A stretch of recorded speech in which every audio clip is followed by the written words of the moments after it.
Bonjour à tous, bienvenue dans ce nouvel épisode de l'Infiltré du dimanche. Vous devez sans doute reconnaître la magnifique ville de Sablé-sur-Sarthe. C'est ici qu'on vous emmène en fin d'émission pour découvrir la conférence de Pascal Coconnier. Il a parcouru à vélo plus de 3000 km pour rejoindre Saint-Pétersbourg. Je vous emmène également à Moncé-en-Belin pour le tournoi interclub de la Sarthe de chiffres et de lettres, et vous rencontrerez des joueurs qui ont participé au grand jeu national.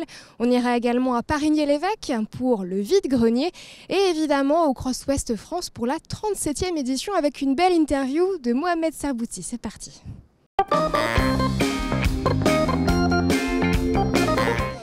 Bienvenue au Cross Ouest France, la 37e édition déjà cette année.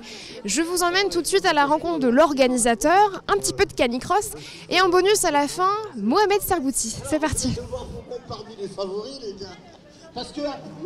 Il fait pas un temps de chien aujourd'hui et pourtant c'est l'arrivée du canicross.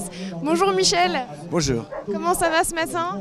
Très bien, très bien. On a passé une bonne journée hier, donc en général le lendemain on est plus heureux que si ça avait été tristonné, quoi. Mais c'est parfait. On n'est pas très chaud ce matin, mais le ciel est clair. Je rappelle quand même qu'on est l'hiver. Oui, c'est vrai. Bon alors là c'est l'arrivée du canicross et on a choisi de commencer l'interview ici parce que, alors c'est pas tout à fait une nouveauté, mais il y a quand même des petites choses nouvelles à nous annoncer. Oui, là, cette année, on a fait une course loisir et en même temps une course compétition. Ce qui fait qu'on avait 55 partants, ce qui est assez rare, même dans les courses françaises, d'avoir 55 participants. Donc c'est une première en compétition. Et je disais tout à l'heure au micro, on va espérer doubler pour l'année prochaine. Ça va devenir énorme. Je crois que ça sera... Là, je viens de voir la présidente de Canicross. Elle m'a dit, on va tout faire pour que l'année prochaine, on soit encore plus au top. C'est quoi la spécificité du canicross, mis à part le fait de courir avec son chien, on l'aura compris? Dans le canicross, il y a cross, donc il y a nature, il y a Oh, ça c'est génial ça. Sur notre gauche, on voit le chien prendre son petit bain juste là. Ouais, non. Il sort. Le canicross, c'est vraiment une découverte pour les gens. Il y a beaucoup de monde ce matin, je suis étonné, beaucoup de spectateurs. Ce qui fait que quelque part, on est dans le bon chemin, quoi. Quand on voit les animaux se croiser, s'embrasser, se caresser, c'est génial, c'est génial. Je suis assez impressionné de voir le lien qu'il y a entre le coureur et le chien qui peut-être ont le même effort physique à faire ce matin. C'est presque émouvant parce que je dis toujours que ce qui est le plus sensible pour moi dans notre cross, c'est les courses scolaires. C'est toujours agréable, c'est toujours fou de voir ces gamins courir. Mais là, franchement, je découvre l'amour des chiens par rapport à leur maître et entre eux, c'est formidable. On a fait un bon choix et puis le canicross, c'est vraiment la course dans la nature. Donc voilà. Et puis il y a le relais entre le chien et puis le maître. Si le chien derrière le maître, il risque la disqualification en compétition. Donc il y a tout un calcul pour ne pas être éliminé. Et là, j'ai bien vu que c'était du très haut niveau en plus. Très haut niveau. On était sur quelle distance ce matin pour ce canicross? 6 km 400. Ouais, quand même. Oui, non, mais pour eux, c'est pas beaucoup, quoi. Là, pour certains mètres, c'est pas mal. Oui, même pour les chiens, on remarque qu'il y a quand même beaucoup de gabarits. Il y a des tout petits, là, juste ici. Est-ce qu'il y a un chien qui est plus ou moins apte au canicross? Si vous voulez en parler, il y a la présidente qui est là-bas, je veux bien... Avec grand plaisir. Bon, je vais la chercher? Oui, bah écoutez, on y va ensemble. C'est quelle madame? À gauche ou à droite? Ah bah c'est monsieur alors. Voilà. Bonjour. Canicross, je ne suis pas assez compétent pour y répondre, ça serait bien que tu répondes à la question. Bonjour, quel est votre prénom? Donc c'est Christophe. Christophe. Alors je demandais à Michel juste avant s'il y avait plus ou moins une race de chien plus apte qu'une autre pour le canicross. Comme vous avez pu le constater, en fait, non, je dirais non, parce que vous avez des chiens de petite taille, des chiens de grande taille. Après, c'est sûr qu'il y a des chiens qui sont plus adaptés par leur morphotype pour pouvoir courir rapidement. Mais après, le canicross, c'est si tout l'avantage de ce sport-là, c'est que vous voyez, on peut courir avec un petit chien, Jack Russell, comme avec un braque allemand qui va au contraire avoir des foulées beaucoup plus importantes. Et chacun va courir aussi à son rythme et avec un chien qui va être aussi adapté à sa capacité de coureur aussi. Est-ce que c'est le chien qui aide le coureur? Est-ce que c'est le coureur qui va entraîner le chien? Alors j'ai souvent cette question, en fait c'est surtout un couple et il faut justement trouver un bon rythme entre le coureur et son chien. Donc il faut avoir comme un minimum de capacité physique pour pas être trop un boulet, j'ai envie de dire, pour le chien. Et puis il faut avoir aussi un chien qui a des capacités physiques pour aller aussi au même rythme que certains coureurs, comme vous l'avez vu, qui sont des vrais athlètes et qui font aussi de très bons résultats en course à pied sans chien.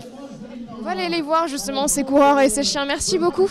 Bah, merci, et puis on remettra ça une prochaine fois, et au plaisir en tout cas de continuer. Et c'est toujours un plaisir pour nous aussi de participer au Cross West France pour le canicross. C'est gentil, merci. Merci. Vous voulez venir avec moi, Michel? Bon, Michel va nous suivre et on va aller voir monsieur. Bonjour, quel est votre prénom?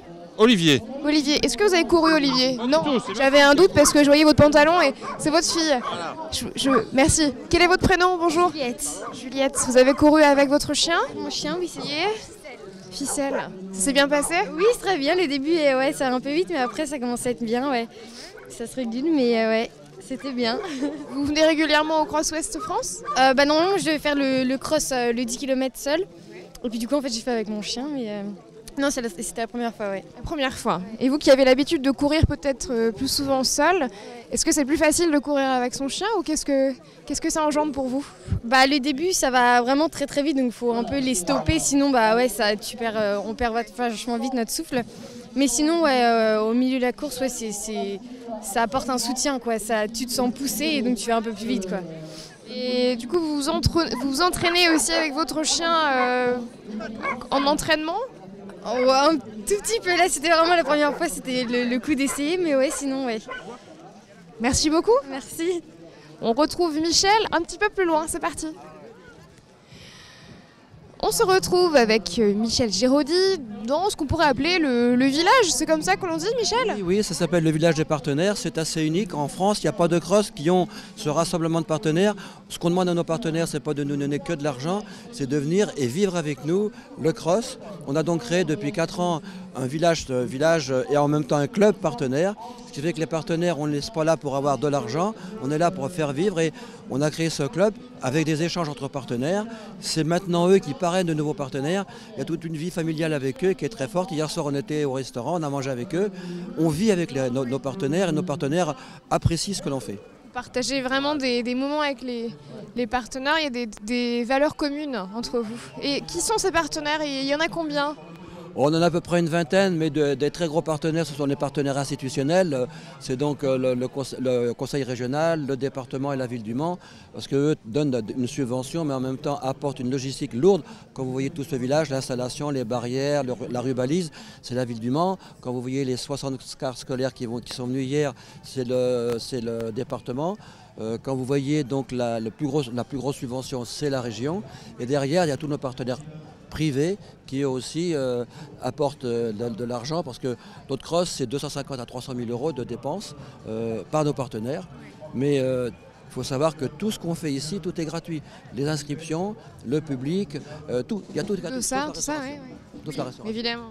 Ouais. On a combien de coureurs en tout aujourd'hui, enfin sur le week-end? Aujourd'hui, c'est une bonne question parce que les partenaires nous ont fait une remarque l'année dernière en disant que le samedi on avait 9 000 à 9 500 participants et le dimanche 4 000 à 4 500. Donc pour rééquilibrer cette observation, parce que c'est vrai que le dimanche ils avaient moins de monde, on s'est dit peut-être qu'on pourrait modifier notre programme et c'est ce qu'on a fait. L'année dernière, on avait 3 grosses courses qui étaient les courses scolaires, 3 000 participants, le 3 000, 4 000 inscrits et puis le Trail 20 où là il y avait à peu près 1500, 1600 inscrits. Donc on s'est dit il y a trop de monde ce jour-là. On a donc basculé le 10 km aujourd'hui, cet après-midi, avec la course des As. Là je crois qu'on va avoir un point énorme, il va y avoir beaucoup de monde. Et on est gagnant déjà parce que le 20 km de Trail 20 hier a fait plus de 150 participants en plus par rapport à l'année précédente. Donc le risque qu'on a pris, qu'est-ce qui est énorme, aujourd'hui il est payant. Ah bah, tant mieux. Oui. Non mais on est content parce que il faut évoluer. Si on reste toujours à rester avec la même chose, le canicross en est un exemple.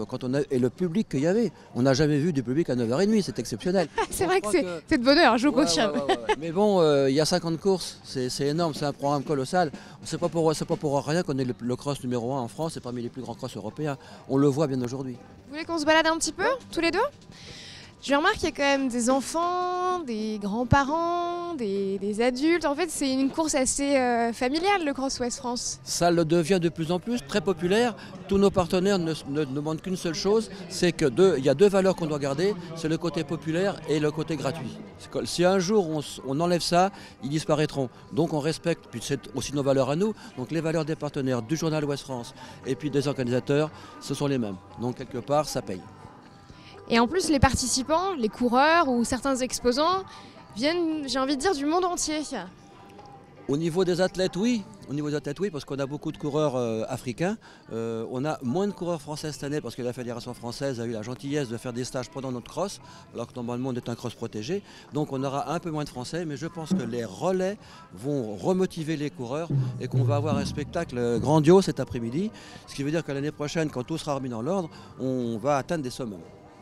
Et justement, l'année prochaine, est-ce que vous avez des projets, des petites choses en exclusivité à nous annoncer, des envies? Si c'est exclusivité, non, je ne peux pas. Quoique, on a fait depuis 2 ans une expérience de course en nocturne le vendredi soir, une balade sur le 10 km.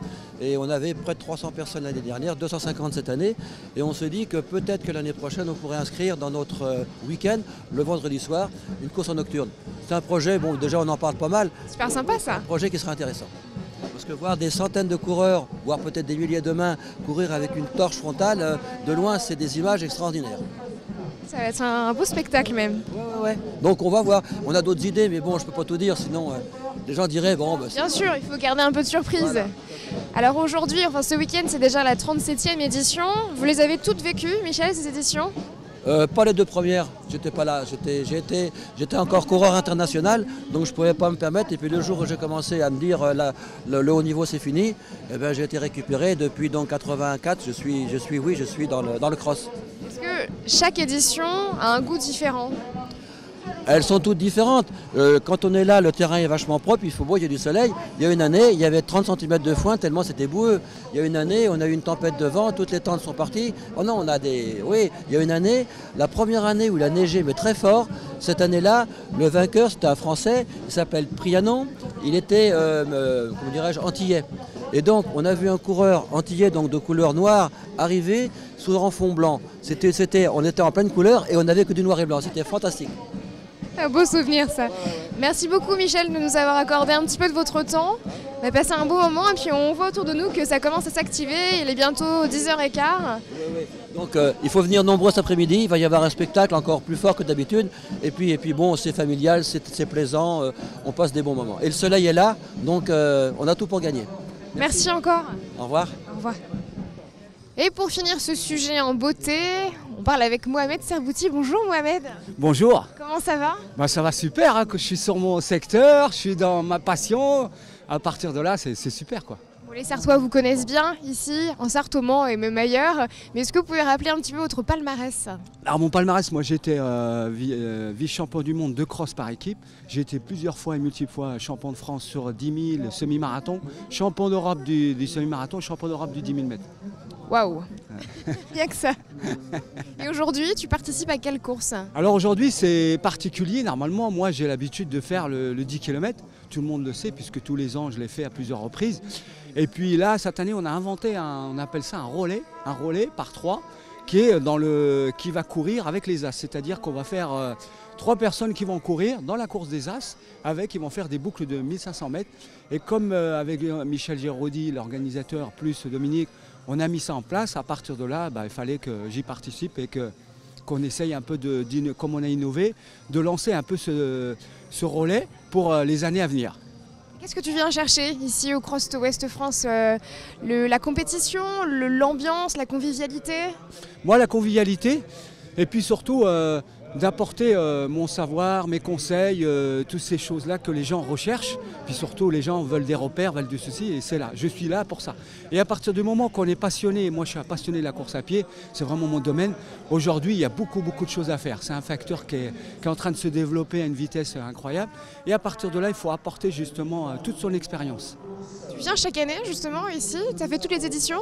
Toutes les auditions, sauf une fois, j'avais loupé parce que c'était une course internationale, c'était un match international avec l'équipe de France où là, c'est tombé dans le même calendrier. À partir de là, c'est tout. Mais j'ai fait toutes les éditions. Et ma meilleure place en senior ici, c'est 4e mois. Ah, pas mal du tout, hein? Bah oui, ça allait vite, mais maintenant, j'ai changé. Et j'imagine qu'à force, les concurrents deviennent peut-être parfois des amis. Ouais, après, l'avantage, c'est que c'est vrai, les gens, il faudrait qu'ils essayent un jour de faire l'analyse un peu par rapport à tous les sports. L'avantage de la course à pied, et ça je le dis, je le répète, c'est que c'est vraiment un côté esprit humain, qui est à la fois convivial, générosité et puis d'un esprit vraiment sympathique et on le ressent. La preuve, on ne ressent pas le racisme dans la course à pied par rapport à d'autres sports. Le sport collectif aujourd'hui, il y a un peu de racisme. Alors que la course à pied, tu cours avec toutes les origines, c'est diversifié sur les origines, les races et tout. Et à partir de là, il y a toujours un échange vraiment chaleureux. Et ça, c'est ça qui me plaît, moi. Des valeurs très fortes dans ce sport. Ouais. Ah bah ouais, c'est pour ça que je peux pas aujourd'hui, et puis c'est important. Puis en plus, il a un facteur, c'est qu'il est bon pour la santé. Alors qu'est-ce que vous voulez, j'ai tout gagné aujourd'hui. Voilà. Et pour finir, est-ce que tu as un petit rituel avant de prendre le départ d'une course comme ça, quelque chose qui te donne de la force ou de l'élan? Ouais, moi comme je suis croyant, bah voilà, je dis une phrase de sourate, une sourate, voilà, et puis à partir de là, voilà, qui me permet de me protéger pour qu'Allah me facilite. Moi je fais le reste et lui facilite les choses. Voilà. Merci beaucoup Mohamed de nous avoir accordé un petit peu de temps avant le départ de ta course tout à l'heure. Ben merci, puis merci à LMTV, puis merci à tous ces gens qui vont participer aujourd'hui, se faire plaisir. En plus le temps il est avec nous, c'est super. Idéal, ouais. Merci. À bientôt. Courage à toi. Eh bien oui, il en faut un petit peu maintenant direction Parigny-l'Évêque. On change complètement d'univers, je vous emmène dans un vide-grenier. C'est parti.